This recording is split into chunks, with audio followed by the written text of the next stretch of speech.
Hi, I'm Kevin from the SDP, and this is Franchise Flashback.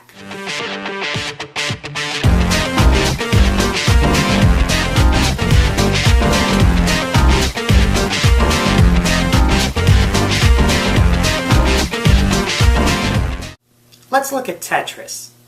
Tetris is a block puzzle video game made for numerous platforms since 1985, most notably the PC, Nintendo Entertainment System, and Game Boy. The object is to assemble a random assortment of shapes as they fall into the playing field, lasting as long as possible without letting your stack go past the top of the field. These shapes are called tetrominoes, and they are each made up of 4 adjacent squares.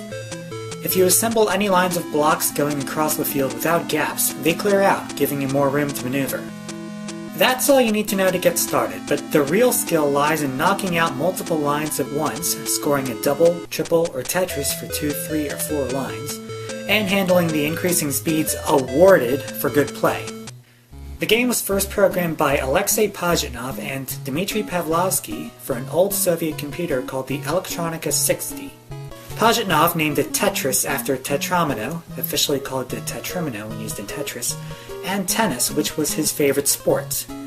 What Tetris has to do with tennis, I'll never know, but hey, never deny a man his hobbies.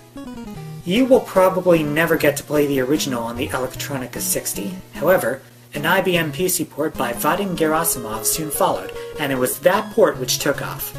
It spread all around the communist bloc and inevitably leaked through the Iron Curtain to the west.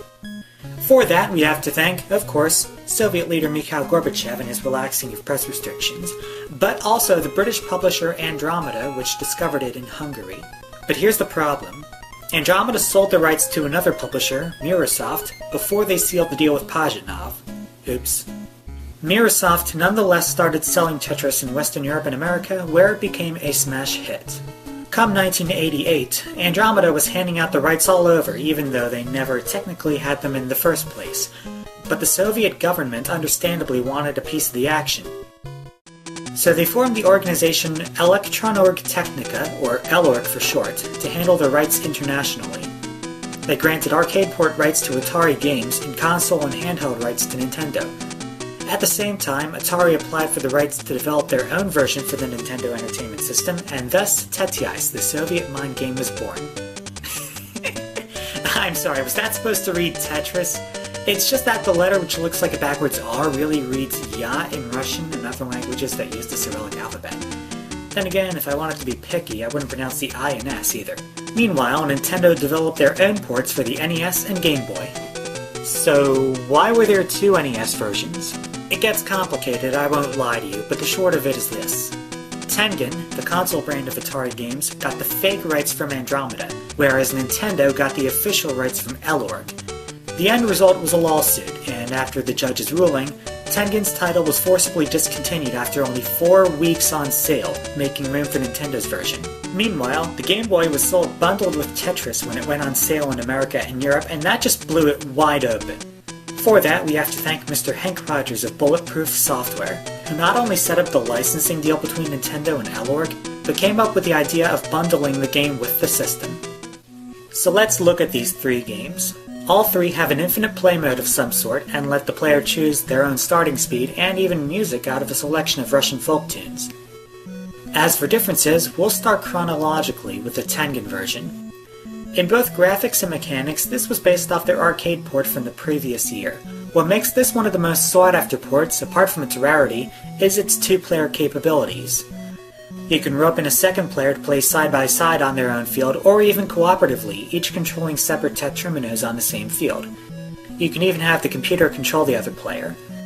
But to be honest, cooperative mode doesn't work out as it should, since you're constantly getting in the way of each other.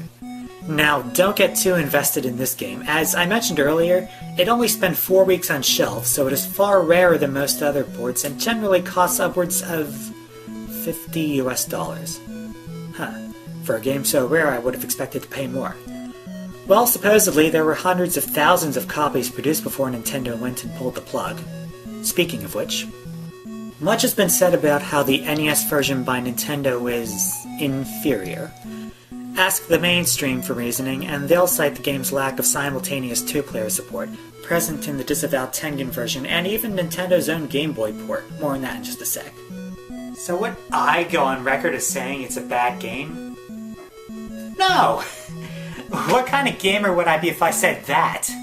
I would liken it to GameCube ports of multi-platform titles in the early 2000s, which lacked online support. I'm quite sore about the missing functionality in principle, but I wouldn't have used it much anyway, so forget about it.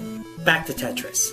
In place of multiplayer, we have the Type B mode, which ends after 25 lines and gives you the option of starting with rows of garbage lines to break through, which you could add in the Tengen game as well. But whatever, it's a great standardized format to use in tournaments, which they did in the Nintendo World Championship 90 game. But whatever, if you don't already have like 5 editions of Tetris already, or you've got a parent for whom the Game Boy is too small for, you'd actually be well served with the Nintendo version. Oh, that's right, I forgot, the Game Boy port. I cannot believe the irate gamer left us off his alleged retrospective. So yeah, it's based off the Nintendo version and thus shares much of its trimmings, including the Type B mode. Plus, it has 2-player versus support, to which I previously alluded. Plus, you know that song that's so heavily associated with Tetris? The arrangement of the song Korobe Nikki?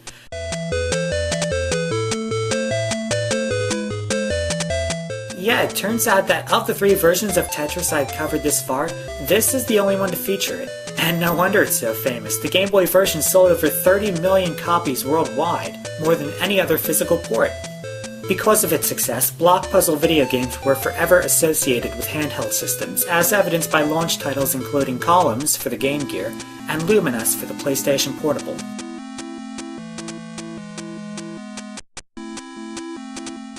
In fact, the first video game system I ever owned was a Game Boy, with Super Mario Land and, of course, Tetris. These are just 3 of the many ports of Tetris, so what happened afterwards? Well, it's more than I could cover before my attention wanders, that's for sure. How about the other games Pajitnov created, like Weltris, Hatris, and Wordtris? How about Tetris 2, or Tetris Flash in Japan, which has more to do with Nintendo's other block puzzle game, Dr. Mario? Or how about the Tetris the Grandmaster series by Ariko, which... tell you what, don't bother sitting down because you'll just mess yourself when you see it. Ready, go.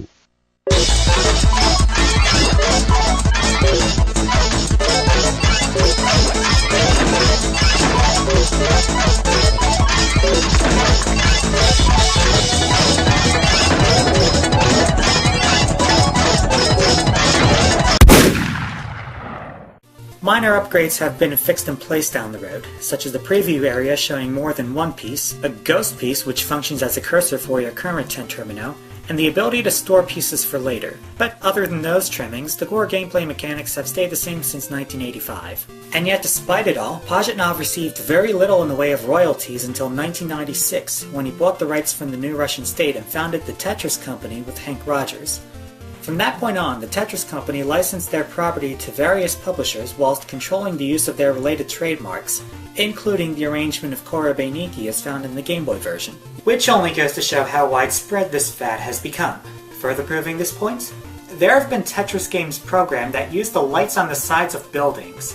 It's one of the few video games that lends itself to academic research topics. For example, is it possible to play forever, and why or why not? And there's even a Tetris board game out now. It's called Tetris Link, and it's pretty fun if I say so myself. If nothing else, the pieces are pretty. So, what have we learned today?